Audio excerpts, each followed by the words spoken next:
What is up, ladies and gentlemen? But most of all, you ladies out there, thanks for clicking on another episode of Break the Silence. I am your host, Cyborg. Mavs, Celtics. Let's break the silence. Split out!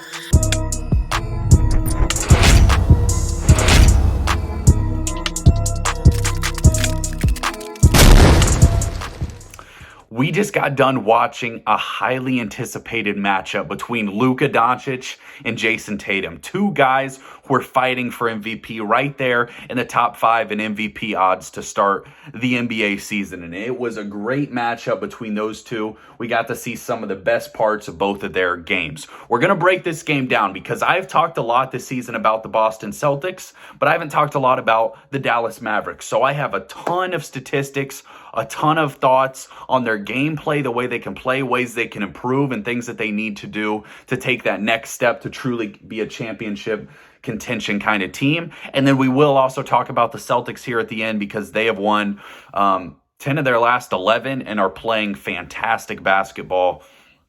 So we're going to talk about both of these rosters, and then we're going to give you a little Thanksgiving preview. First, please take a second to like and subscribe to the channel. We are getting so close to 600 subscribers. And if you want NBA content, hit that little button. Costs you nothing. Helps me out a ton. That would be greatly appreciated. But when it comes to Thanksgiving, I just want to give my 2 cents on it.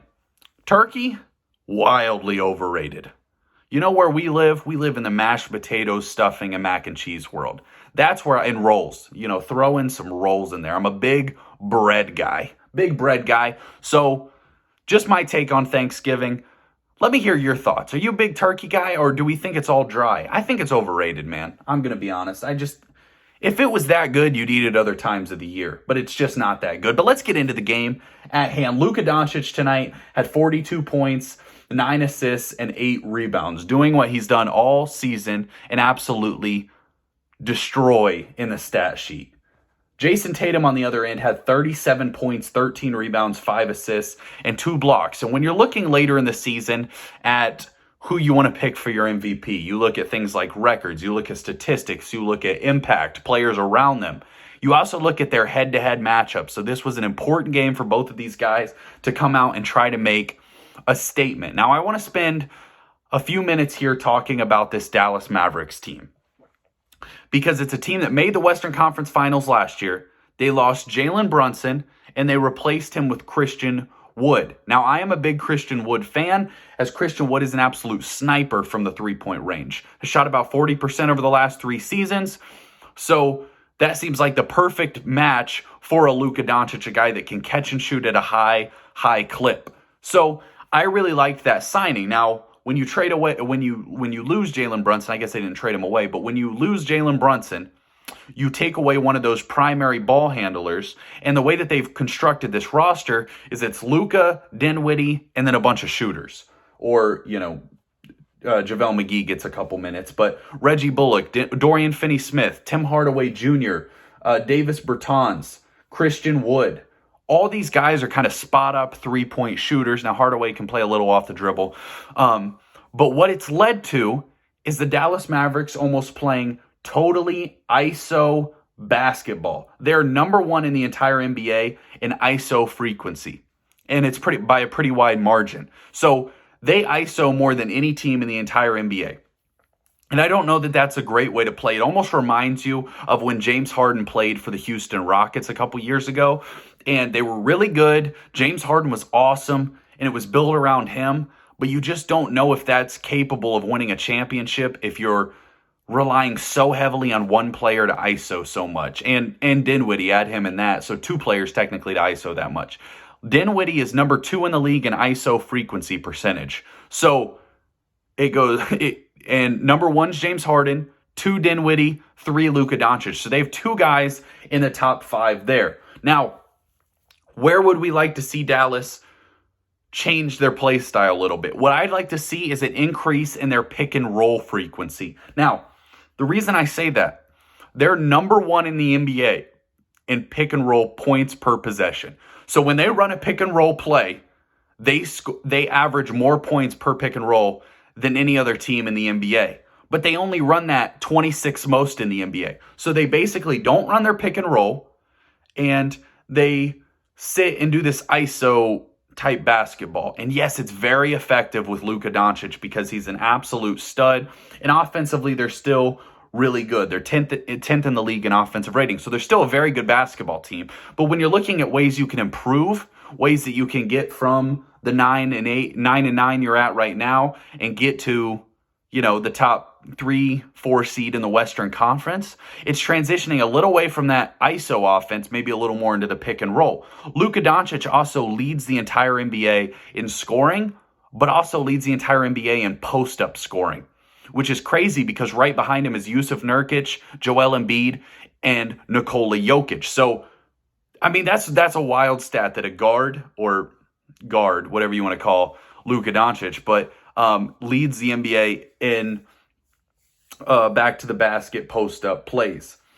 The reason that this offense concerns me a little bit, even though it's 10th, and even though they made the Western Conference Finals last year, they're last in the NBA in assists, which means the ball sticks a lot. And when you hear a lot of old legends talk, or you hear, for instance, there were old Pistons players that used to talk about the way that they wanted to beat Michael Jordan was just to make him, they said they knew Michael Jordan wasn't going to pass early in his career. They knew that he was going to try to do everything himself, and that kind of took a while for Jordan to build trust with his teammates and, learn that ball movement is important when you're talking about winning basketball. And when you look at teams that actually win titles over the last few years, or some of the top teams in the NBA, they're usually teams that move the ball at a high level. And that's when you see offenses go from good to great, is when the ball movement is elite and when you're trusting your teammates and not relying so heavily on one player to create everything. Now, Steph Curry has so much offensive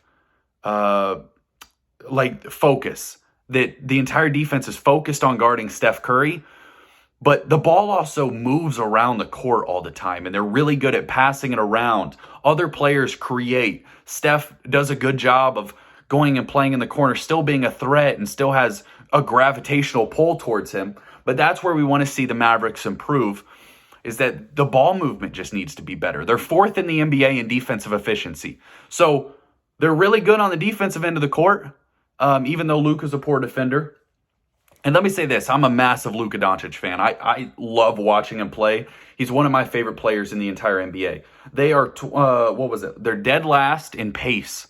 So they're really slow, they don't get assists, and they ISO a lot. It's a little bit of a weird brand of basketball to play. It's not modern basketball as much. And I think when you're talking about winning basketball, I don't know that you can win a title playing that way necessarily. So they need to figure out what they can do to improve this roster a little bit to where the ball will move, ball will pop a little more. And maybe that's having a wing that's also kind of a creator. When you're talking about, if you remember like an old Gordon Hayward or Harrison Barnes or someone along those lines that, not necessarily an all-star level player, but a guy who can also create offense, but pass the ball, can spot up, shoot, can kind of do all these sorts of things. Now, Luka Doncic on the season right now is averaging 33.5 points, 9.1 rebounds, and 8.1 assists on a ridiculous 32.64 PER. He's number 1 in the league in scoring and 4 in the league in assists. So he's playing like an MVP. But when you're talking about an MVP case, I do worry. Can you win MVP if your team is an 8 seed in the Western Conference? And that's why before the season, when I was talking about guys that I think are good bets, I don't think Luka Doncic made a lot of sense to me because I do worry that team's just not going to be good enough to allow him to win MVP. Let's move on to the other side of the basketball, to the team that actually won this game. And in this game in particular, I thought was hilarious. Every time Sam Hauser was on the court, the Mavericks tried to get Luka on a switch with him to where he could attack Sam Hauser because Sam Hauser could do nothing with Luka Doncic. Not that many players can, but Sam Hauser was particularly comical to watch. And I'm a big Sam Hauser fan because he's a sniper. But this Boston Celtics team, led by Jayson Tatum, who's averaging 30.2 points, 7.6 rebounds, and 4.6 assists. So he's 5th in the league in scoring. He's really taken a step forward, and the entire offense has taken a step forward. They were number one in offense in the entire NBA. The Kings passed them last night. Now, this game might put them back in front of the Kings. We'll have to see. I actually think the Kings are playing. No, the Kings are not playing tonight. But we'll see if this changes it around at all. But the Boston Celtics right now have an incredible amount of depth. Jayson Tatum gave you 37. Jaylen Brown gave you 31. Horford, Smart, and White were all in double figures. Malcolm Brogdon was in double figures. They haven't even brought back Rob Williams. And then Grant Williams they brought in to try to help guard Luka. Now that's difficult to do. He had 4 fouls. But he's a big physical defender that can shoot at times. And they just have so many weapons on the Celtics roster. It's the deepest team in the league to me. Probably the best duo in the entire NBA. And I think right now, when you're talking about MVP candidates, it's not a clear-cut favorite at the moment, but Jayson Tatum's got to be in that discussion for sure. You're talking about Luka, Tatum, Giannis is up and down, Donovan Mitchell's a little up and down, but these guys are all in that discussion, and Jayson Tatum's got himself right in the thick of it.